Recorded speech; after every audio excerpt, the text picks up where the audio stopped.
Bismillahirrahmanirrahim. Assalamualaikum warahmatullahi wabarakatuh. Waalaikumsalam warahmatullahi wabarakatuh. Para pemirsa dan sahabat beriman dimanapun berada, alhamdulillah kita berjumpa lagi di Ustadz Danu Official Channel. Semoga kita selalu dalam lindungan Allah Subhanahu wa Ta'ala. Amin ya Rabbal Alamin. Di video kali ini kita akan ngaji lagi bersama guru kita semua, Pak Ustadz Danu. Assalamualaikum Pak Ustadz. Waalaikumsalam warahmatullahi wabarakatuh. Amin. Dan tentunya saya juga sudah ditemani oleh dua orang sahabat saya kali ini, Bang Jainuddin. Assalamualaikum Pak Jai. Waalaikumsalam Pak Tung. Alhamdulillah. Sama Mas Eko. Assalamualaikum Mas Eko. Waalaikumsalam warahmatullahi wabarakatuh. Sehat ya Mas? Alhamdulillah. Para sahabat beriman dimanapun berada, bahasan kita kali ini tentang ada seseorang atau banyak orang yang ketika umroh itu tidak melihat Ka'bah. Ini antara cerita atau kenyataan. Nah, ini nanti kita akan bahas dalam video ini. Jadi begini Pak Ustadz, di YouTube itu saya melihat ada beberapa orang ya yang bercerita bahwa dia pergi ke umroh tidak melihat Ka'bah. Itu beneran Pak? Lah, ini mirip dengan kejadian itu. Iya. Jadi Tung. Oh iya. Pak Ustadz Tung. Pak Ustadz Tung. Mungkin bisa kita gabung ceritain, nanti kita tanya Pak Ustadz. Jadi seperti kebanyakan orang kan kalau mau umroh semangat gitu kan, ya kan. Nah, dia di sana melihat sekumpulan orang lagi ngumpul gitu. Padahal itu di tengahnya ada Ka'bahnya. Sekumpulan orang lagi ngumpul. Iya. Bertanyalah dia dengan yang bimbing. Itu lagi ngapain? Kaget. Lah, itu kan Ka'bah yang dikelilingin. Kok saya nggak lihat ya? Astagfirullah. Mulailah ada perasaan gimana nih pembimbingnya gitu kan? Wah, ini ada masalah nih gitu kan? Berapa hari di sana gitu nggak lihat? Berhari-hari berarti? Iya. Terus dia tiba-tiba sakit kayak mau sekarat gitu. Di hotel gitu, Ci? Sakit? Iya, di hotelnya. Nah, ini selama ini saya cuma dengar cerita orang. Di hati sih, masa iya sih orang nggak lihat orang Ka'bah segitu besarnya. Nah, dengan kejadian ini saya jadi yakin. Karena ini orang yang mengalami langsung cerita sama Haji. Iya. Dan sebabnya ini yang saya nggak tahu nih. Oke. Bisa ditanya. Bagaimana Pak Ustadz? Ini kan kejadiannya sama ya dengan yang saya dengar di YouTube juga. Ini malah Bang J langsung mendengar dari orang yang kebetulan umroh. Kenapa Pak Ustadz? Bismillahirrahmanirrahim. Assalamualaikum warahmatullahi wabarakatuh. Waalaikumsalam warahmatullahi wabarakatuh. Amin ya rabbal alamin. Alhamdulillah. Memang kita yang insya Allah kalau umroh atau berhaji itu kan berharap istilahnya itu ke rumah Allah, Baitullah, istilahnya di Makkah Al-Mukarramah itu tawaf ya, melihat Ka'bah, sa'i. Nah, salah satu hal kenapa seseorang atau beberapa orang tersebut tidak diizinkan oleh Allah Ta'ala melihat Ka'bah. Jadi tetap ini ada unsur Allah. Tidak diizinkan oleh Allah Ta'ala untuk melihat Ka'bah. Kenapa? Insya Allah seperti ini. Satu, biasanya orang tersebut merasa dirinya sendiri itu Tuhan. Merasa. Orang yang merasa dirinya Tuhan itu apa? Orang yang melakukan kesirikan atau kemusyrikan. Itu kuat sekali, nggak cuma sekali, 2 kali, 3 kali, 10 kali, tapi setiap saat. Nah, yang merasa dirinya Tuhan itu bagaimana? Contoh umpamanya, ini orang yang melakukan syirik dan kemusyrikan ya. Orang-orang itu kalau melakukan sesuatu ritual, kemudian ritualnya itu diizinkan oleh Allah Ta'ala terjadi. Dia melakukan, laki-laki umpamanya Haji C nih minta ke seseorang nih, seorang minta ilmu pelet. Kemudian, atau bukan ilmu pelet, agar istrinya itu yang pergi itu pulang. Oh, yang kabur pulang. Yang kabur itu pulang. Terus umpamanya orang itu minta foto atau minta baju atau minta apalah yang dia kemudian taruh, kemudian udah ini nanti ini Haji ngikutin nih kan gitu. Kemudian Haji ngikutin apa yang diatur. Kemudian 3 hari atau enggak ada 3 hari pulang nih istrinya Haji. Pulang bilang kangen anu itu ini itu. Nah, akhirnya kan ngomong lah kepada orang ini. Dia pulang nih Pak, gitu apa aja. Nah, di titik itu dia kan bisa aja cerita kepada orang, oh itu istrinya dulu dia pergi, saya kasih ini balik. Nah, pada waktu dia bercerita begitu itu kan ceritanya itu tidak ada Allahnya sama sekali. Dia menghilangkan Allah di dalam cerita itu. Dan orang yang melakukan kemusyrikan atau syirik ini pasti menghilangkan Allahnya. Kalaupun ada Allah itu hanya di bibir, jadi tidak ada hatinya, tidak ada Allahnya sama sekali. Nah, di titik itu ada lagi orang yang anaknya bodoh jadi pinter, umpama kan nggak ngerti ya, tapi ini kenyataannya. Sehingga itu dilakukan bertahun-tahun, dia tidak mengenal Allah. Pada saat dia di titik-titik tertentu, dia pingin umrah, dia juga Islam tapi melakukan kemusyrikan. Pingin. Nah, di titik pada waktu di sanalah Allah menolak orang tersebut melihat sesuatu yang memang menjadi pancernya orang Islam. Pancer ya, bukan sesembahan loh ya. Ini pancernya yaitu Ka'bah. Allah tidak mengizinkan pada waktu itu. Karena pada waktu itu bisa aja orang tersebut masih syirik, masih musyrik dilakukan. Jadi belum tobatnya belum ada, belum ini seperti itu. Nah, harusnya kan sebelum dia itu umroh, umpamanya dia harus sadar dulu bahwa yang saya lakukan ini, kemudian taubatan nasuha dilakukan benar. Biasanya atribut awal yang menjadikan orang itu tidak bisa melihat itu ada unsur bahwa dia merasa dirinya Tuhan.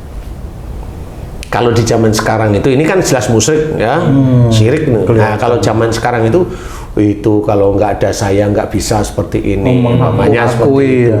Ini instansi ini kalau nggak ada saya nggak bisa maju. Nah, itu kan dia merasa dirinya Tuhan. Jadi insya Allah seperti itu. Nah, orang-orang yang memang tidak diizinkan oleh Allah Ta'ala melihat Ka'bah itu ya seperti itu. Istilahnya itu, kenapa kamu mau lihat sesuatu yang memang menjadi acuan untuk menyembah pada Allah Ta'ala, tapi kamu belum tobat, kamu masih belepotan dengan seperti ini, seperti itu, seperti ini, seperti itu. Jadi belum diizinkan oleh Allah Ta'ala. Insya Allah seperti itu. Nah, cuma saya mau tanya nih sama Haji nih, ini tahu maksud saya syirik musyrik? Tahu Ji ya? Tahu ya kira-kira ya? Yang seperti itu, orang yang polanya seperti itulah. Kemudian yang musyrik yang melakukan suatu hal yang ritual yang keluar dari syariat Islam. Nah, saya mau saya tanyakan bagaimana orangnya. Kalau saya amati dari analisa saya seperti itu, Ci. Orangnya bagaimana? Apakah cerita saya salah? Iya benar, dia sering ngobatin. Oh, gimana? Ngobatin orang, Dokter dia. ngobatin orang kesurupan. Oh, itu Pak. Apa itu Ji? Apa ya? Dukun. Ya sejenis Seperti itu. Kiai. Enggak. Nah, kan? Kiai enggak. Kalau kiai kan Tahu agama. sopan dan agamanya tinggi. Tahu lah. Gitu. Tapi dia juga pengen umrah ya. Nah, itu dia. Gimana? tapi memang benar dia begitu, kerjaannya kurang lebih begitu. Iya. Insya Allah memang benar. Jadi kalau dia belum taubatan nasuha belum dikerjakan, jadi urutan ya taubat itu memang taubat secara harfiah. Taubatan nasuha jangan diulang lagi istilahnya. Itu kalau belum ya seperti itu. Insya Allah ya, Insya Allah ya. Insya Allah yang saya amati seperti itu, belum diizinkan oleh Allah Ta'ala untuk melihat Ka'bah. Siapapun orangnya seperti itu, siapapun orangnya insya Allah. Jadi kenapa begitu? Memang orang berpikir, tapi kalau saya hanya dia tidak diizinkan melihat Ka'bah oleh Allah Ta'ala. Jadi matanya ditutup karena apa? Karena pada saat dia itu di negerinya, dia merasa dirinya sendiri Tuhan, seperti itu. Jadi Allah tidak mau, istilahnya. Makanya di situ diperlihatkan bahwa dia tidak melihat Ka'bah, bahwa disitulah Allah mau ngasih jeweran kepada dia bahwa Allah nih, ya, bahwa Tuhanmu itu Allah sebenarnya. Jadi dia yang merasa di negerinya itu Tuhan, nggak ada apa-apanya di sini. Jadi melihat Ka'bah aja nggak bisa. Jadi nggak diizinkan. Makanya pada saat dia sakit dan sebagainya itu kan ada macam-macam cerita istilahnya. Bisa aja dia itu tobat, semakin tobat, mohon ampun, nah ilmunya berontak. Ilmu yang di dalam tubuhnya berontak. Ya pasti terkapar dia. Tapi hanya tobat kan biasanya di lisan-lisan aja lah. Insya Allah kurang lebih seperti itu. Wallahu a'lam ya. Jadi yang saya amati insya Allah seperti itu. Ikutannya Ustaz. Mungkin saya nggak tahu ini mirip atau tidak. Kalau misalnya yang lebih kecil lagi Ustaz, misal jadi di depan Ka'bah itu kan sering tuh Ustaz banyak yang kehilangan sendal. Ini nggak usah jauh-jauh, saya sendiri.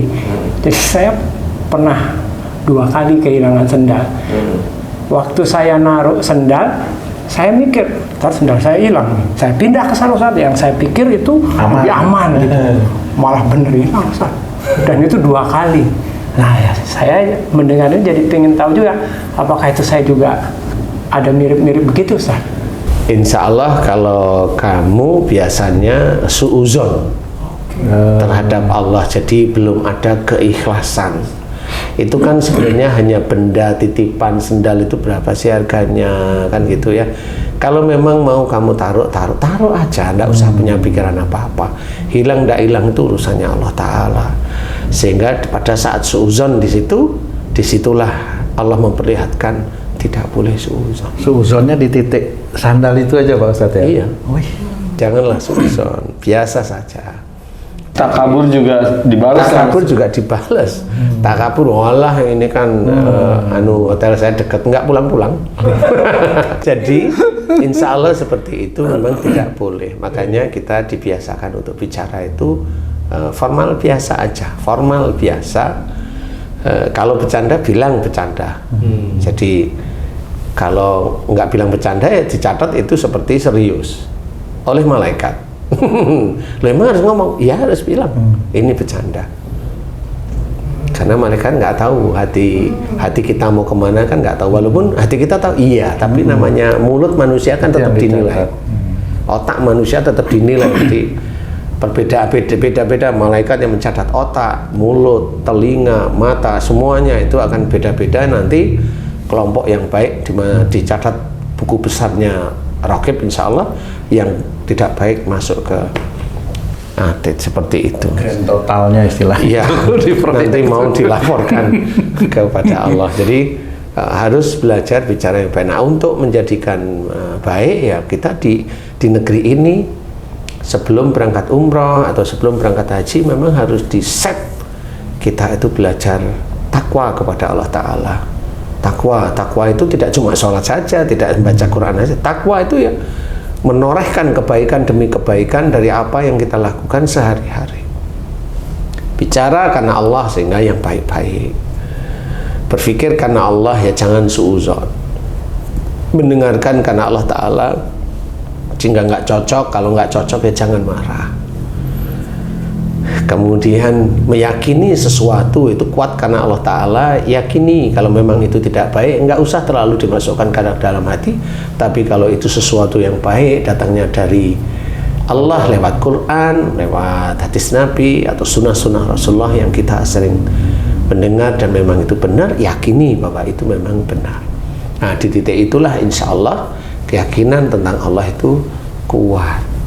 Jadi kalau hanya cuma mengandalkan sholat, sulit. Karena saya pernah beberapa kali teman saya yang ustadz, temen di ya cari hotelnya sendiri nggak bisa, harus dituntun. Padahal beliau itu sering umrah. Karena takabur gitu mungkin. Insya Allah. Makanya nggak boleh. Kita harus belajar benar-benar runduk lah, tawaduk terus menerus terhadap siapapun orang kita ajak ngomong, tetap nggak boleh kita itu merasa pintar. Memahami kalimat demi kalimat itu diatur sejak kita itu sebelum berangkat umrah, bukan sebelum, ya sejak dini, setiap saat. Jadi mau umrah kapanpun belajar. Kemudian yang muda-muda belajar aja dari sekarang. Karena itu nanti juga akan menjadi penilaian di hadapan Allah Ta'ala, tetap akan dinilai. Makanya harus kita pahami bahwasannya innal hasanati yudhibnas sayyi'ah itu tetap berlaku. Sesungguhnya amal perbuatan baik itu akan mengurangi perbuatan yang buruk. Nah, persoalannya itu kita tidak tahu amal baik kita berapa, amal buruk kita juga berapa. Rata-rata kalau kita setting dalam satu hari, jujur sebenarnya banyak buruknya daripada baiknya. Nah, ayolah berubah. Kalau kita sudah sering melakukan keburukan, mohon ampunlah. itu tempat yang sudah diarahkan oleh Allah Ta'ala di banyak ayat-ayat dalam Quran. Tobat, mohon ampun, tobat, kan begitu seringnya. Sehingga nanti mudah-mudahan sebelum nggak cuma persoalan hanya cuma umroh aja, sebelum kita dipanggil Allah Ta'ala, mudah-mudahan itu perbuatan baik kita itu lebih besar. Amin. Dan juga amal soleh kita itu lebih besar daripada dosa-dosa kita. Amin. Insya Allah itu yang kita inginkan. Tapi kan bukan dosanya sudah sholat, sudah berjamaah itu petentang-petenteng. Maksudnya apa? Kelihatan dari masjid. Nah, sudah. Jadi ujub riya habis itu. Sholatnya itu langsung habis kalau dia ada ujub, ada riya, ada bangga, ada sombong barangkali. Nah, itu sudah selesai. Jadi nggak ada yang tersisa, sehingga yang tersisa adalah dosa dan dosa. Makanya ayo sebelum kita itu benar-benar bagi saudara-saudara sedulur beriman yang lain yang persoalan mau umroh atau mau pergi haji, ya kita rubah perilaku kita. Jangan merasa sesuatu itu yakin doa ini kamu pasti dikabulkan. Oh, enggak boleh. Karena yang pasti itu Allah, kita itu hanya menganjurkan aja. Jadi jangan bilang pasti. Yang pasti itu Allah. Kita itu enggak. Kita itu hanya makhluk yang masih miar-miur istilahnya. Makhluk yang sebenarnya kita masih bersandar pada Allah Ta'ala. Jadi jangan bilang pasti. Kalau memang doa itu selalu pasti, orang Islam di seluruh dunia kaya semua karena pengen kaya. Orang Islam di dunia nggak ada yang sakit, Sehat semua. semua sehat. Orang di Islam di dunia itu nggak ada yang mati, Panjang umur semua. panjang minta umur gitu. sampai kiamat ya toh. Iya, apa doanya dikabulkan kan Tiap gitu. tahun lagi dinyanyiin. Jadi kita harus pahami seperti itu. Yang pasti itu milik Allah Ta'ala. Orang Islam mohon kepada Allah Ta'ala diberi sehat. Walaupun dia rajin sholat, ya masuk rumah sakit, opnam, kadang sampai matinya, dan sering kadang sampai matinya, kan seperti itu loh. Kenapa itu? Padahal sudah memohon pada Allah Ta'ala. Jangan bilang, itu kan takdir. Lah iya, emang kematian itu takdir. Tabrak mobil ya takdir, kan gitu ya. Nah itu ndak bisa, makanya kita harus belajar. Jangan marah bagimu surga, ayo kita buktiin. Maksudnya apa? Neraka itu yang paling tidak enak, salah satu gambaran neraka itu sakit di tubuh. Karena orang besok di neraka itu yang disiksa ya tubuhnya sebenarnya. Itu gambaran aja sebenarnya. Makanya dalam Quran juga diceritakan wala nutikannahum minal adabil adna dunnal adabil akbar. Bahwasanya Allah itu akan memberikan siksa kecil kepada mereka di dunia. Siksa kecil inilah insya Allah itu sakit. Sebelum siksa besar di akhirat, siksa besar di akhirat itu masuk neraka. Makanya belakang dari ayat tersebut la'allahum yarji'un itu agar mereka kembali ke jalan yang benar. Jalan yang benar itu adalah Quran dan Sunnah. Nah, begitu. Jadi harus difahami. Berarti kita ngikutin lagi Quran, mengikuti, belajar lagi. Kalau ada kekurangan mohon ampun. Kalau ada salah mohon ampun. Ada dosa mohon ampun. Dan belajar untuk tidak diulang. Insya Allah seperti itu. Dan harus difahami. Kembali ke jalan Allah. Melakukan kemusyrikan, mohon ampun, tobat, jangan lakukan lagi. Mudah-mudahan manfaat. Wallahu a'lam. Amin. Alhamdulillah, terima kasih banyak Pak Ustadz ilmu dan penjelasannya. Para pemirsa dan sahabat beriman dimanapun berada, demikian tadi penjelasan kami tentang cerita yang ada orang yang umroh tidak bisa melihat Ka'bah. Semoga apa yang kami sajikan ini bisa bermanfaat untuk meningkatkan keimanan dan ketakwaan kita kepada Allah Subhanahu wa Ta'ala. Amin ya rabbal alamin. Saya Tung pamit diri, sampai jumpa di video kami yang lain. Wassalamualaikum warahmatullahi wabarakatuh. Waalaikumsalam warahmatullahi wabarakatuh. Alhamdulillah.